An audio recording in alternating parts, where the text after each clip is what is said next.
Hello again, everyone. Welcome to Washington Gun Law TV. I'm Washington Gun Law President William Kirk. Thanks for joining us. Hey, we're going to circle back now on permit to purchase laws. Now, while we have seen many of them get struck down, and justifiably so, for example, in Maryland and Oregon, well, that doesn't seem to be stopping a lot of other state legislatures who seem to be moving full steam ahead with this otherwise unconstitutional legislation. Well, I want you to know that there was a big win last week as it relates to permit to purchase, and it didn't get a lot of fanfare. It didn't get a lot of publicity. It was kind of a quiet victory, but a big victory nonetheless, and one that I think we all need to slow down and geek out on a little bit.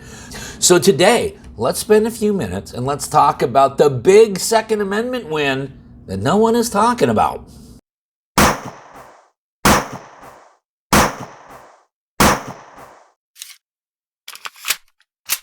Okay, America, here's what we're talking about today. We're talking about the case of Morin v. Liver.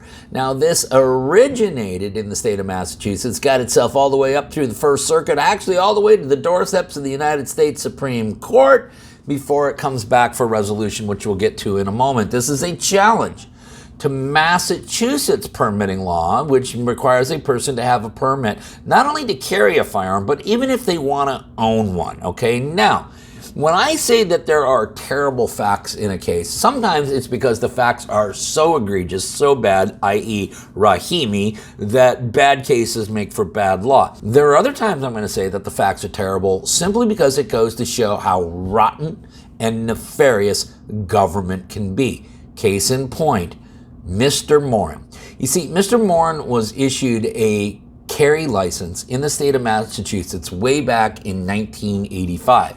And ever since that time, he has been an everyday carrier. Where he goes, his firearm goes with him. I applaud him for living that lifestyle. Now, he drove down to Washington, D.C. one fateful afternoon to go visit his daughter. And while at the Museum of Natural History, he sees a sign and realizes, oh, I shouldn't really have my firearm on me. So what does he do? He goes to a security guard, discloses the fact that he has a firearm with him, and he just asks if they have a check facility so he could check the firearm in. What happens? Well, some of DC's finest are called. He is arrested. He is subsequently indicted and then convicted of a couple of misdemeanor offenses within the District of Columbia for possessing an unregistered firearm and carrying a firearm without the appropriate permitting. Okay, now one would think that's the end of the story. However, fast forward to 2008. Mr. Morin now is going to renew his Massachusetts carry license, except, oh, here's the problem.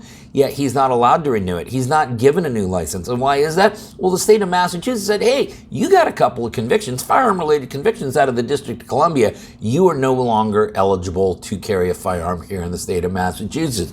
So now he files suit against the state of Massachusetts. And to give you an idea of just how much things have changed since Bruin, when Mr. Morin files his suit, the state of Massachusetts moves for summary judgment. Basically says this dude's got no claim whatsoever. And in throwing out his lawsuit, because this lawsuit was initially thrown out, the trial court made the following ruling.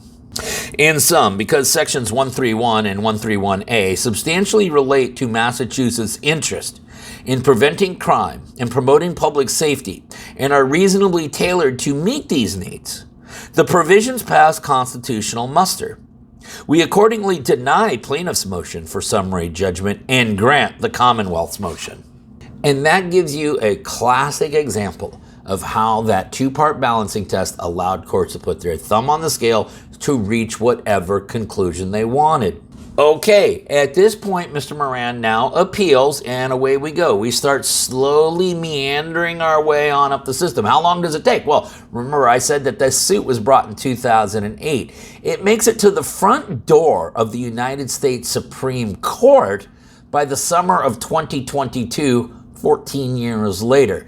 And at that point, the United States Supreme Court does grant review, but rather than take it and place it on the regular docket, this is one of the many cases that gets GVR'd once the Bruin opinion comes out, which means the court grants review, vacates the ruling of the lower court. And the lower court here was the First Circuit, which had upheld the dismissal of Morin's challenge in the lower court. So both the trial court and the Court of Appeals had agreed with the Commonwealth of Massachusetts.